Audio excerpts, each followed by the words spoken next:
As complexas decisões do Partido dos Trabalhadores na entrevista do dia com Maria Lídia Flandoli. Entrevista o deputado federal Paulo Teixeira, petista histórico, de extensa carreira política como vereador, deputado estadual, deputado federal na terceira legislatura e secretário municipal na Prefeitura de São Paulo na gestão Marta Suplicy. Paulo Teixeira é vice-presidente da Executiva Nacional do PT. Obrigada, Paulo Teixeira, por estar conosco.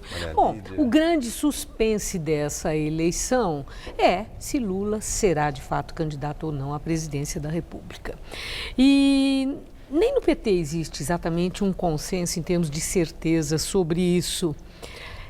Algumas lideranças do PT estão dizendo que já se estudam cenários. E se Lula não for candidato, como é que fica, como é que não fica? O que eu quero saber é se essa abertura para já pensar num cenário sem Lula é indicador que no PT vocês admitem a possibilidade de um impedimento legal para a candidatura de Lula. Boa noite, Maria Lídia, boa noite, Stella Gamberini e todos os telespectadores.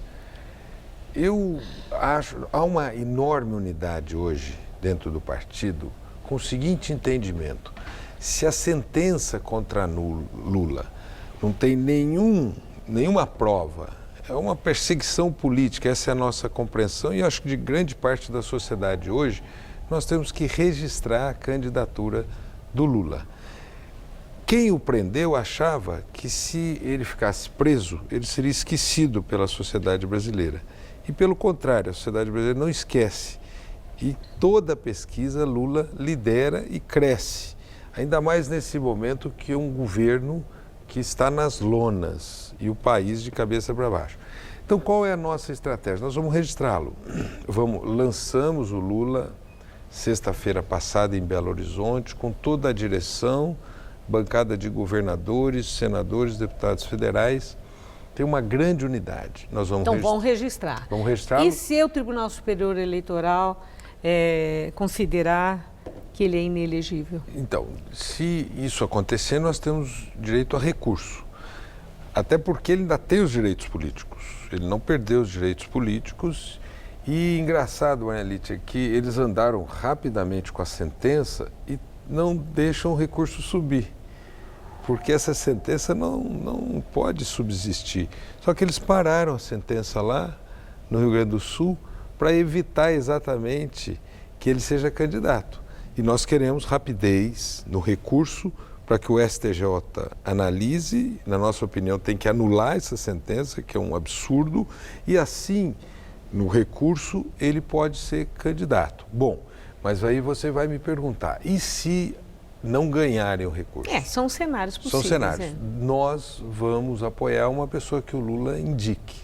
As pesquisas têm demonstrado que o eleitor quer votar no Lula para presidente e uma grande parte daquele eleitorado que quer Lula para presidente votará em alguém que for indicado pelo Lula. Isso aí tem essa tese, existe quase um consenso que o Lula é um nome muito forte, que se vota, que existe um percentual grande que vota em quem Lula indicar. Mas isso depende, a questão da indicação, de quem indica ou das qualidades políticas do indicado? Olha, entre aqueles que podem ser indicados, todos são muito bons, têm experiência política grande, deixaram grandes serviços prestados ao país.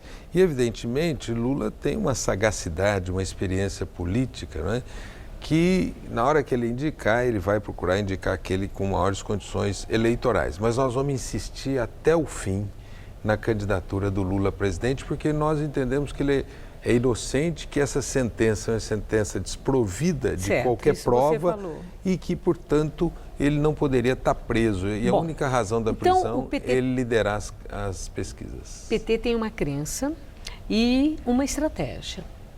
Agora, o que eu quero saber é isso, deixar essa história aí toda até o final numa nebulosa de grande incerteza, porque existe a incerteza, não sabemos no que vai resultar, ninguém sabe. E se isso não é uma estratégia de alto risco, que pode ser contraproducente para as candidaturas do PT, que ficarão patinando nesse cenário incerto. Olha, essa estratégia, ela não é de alto risco, porque nós estamos jogando dentro dos prazos eleitorais. Não é para o Lula, mas para as candidaturas do PT, que precisam de um cargo majoritário que puxe voto. Como é que é a legislação eleitoral? Nós temos que registrá-lo no dia 15 de agosto. Sim. Aí o tribunal analisará o registro. Se impugnar, nós podemos recorrer ali para a primeira semana de setembro. Ele será o nosso candidato. Se definitivamente acontecer o que você pergunta, ele então indicará nessa primeira semana de setembro. E essa pessoa que ele Na primeira semana de setembro. Essa pessoa que ele indicar vai ser o candidato na reta final. Agora nós esperamos a tendência é o quê? Indicar um nome do próprio PT ou existe uma abertura para aliança e aí Lula também trabalhar para nome de outro partido? A tendência nossa é, em primeiro lugar, a candidatura do Lula. Não, isso já ficou claro, Paulo Teixeira. Eu estou já falando da outra hipótese. Sobre a outra hipótese, nós vamos ter uma candidatura de voto 13. Porque o PT Quer dizer, um candidato do PT. Do PT. Nós queremos o PSB como aliado, o PCdoB como aliado. Nós vamos procurar alianças num arco um pouco maior. Por exemplo, nós estamos oferecendo a candidatura de vice para alguém de fora do PT. Inclusive nas conversas com o PCdoB, com o PSB e com outros partidos. E assim, a candidatura à cabeça de chapa é o maior partido desta base.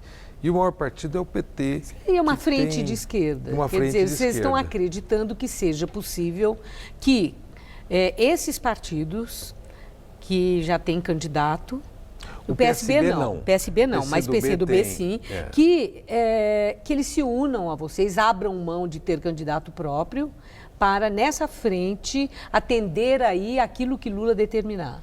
Olha, em primeiro lugar, o PSB não tem candidato. Sim, e tem PSB não, tem muito PCdoB interesse. tem. Nós já localizamos PDT tem. 10 estados que nós podemos estar juntos. O PCdoB tem candidata, que é a Manuela, uma grande candidata. Agora, nós estamos convidando para virem para cá.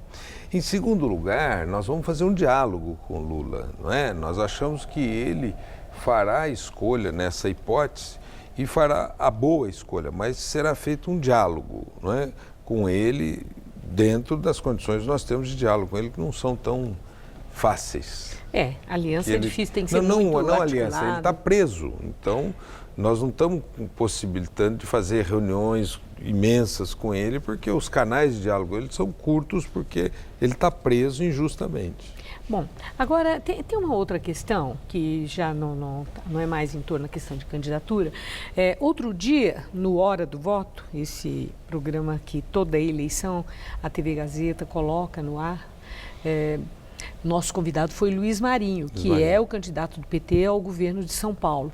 E dentre as muitas questões colocadas, ele, por mais de uma vez, ele se referiu ao adversário, João Dória, como João sem palavra. E ele justificou que é porque João Dória está deixando a Prefeitura de São Paulo sem cumprir o mandato para ser candidato ao governo do Estado. Muito bem. Ontem nós já gravamos Eduardo Suplicy, que será o nosso convidado no Hora do Voto, que vai ao ar amanhã.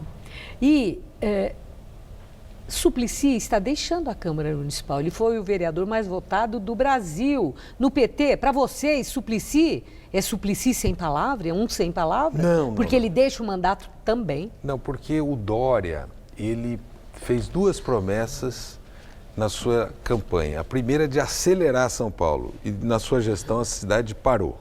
E a segunda promessa que ele fez foi, se eu for prefeito, se você votar em mim para prefeito, eu não serei candidato a mais nada.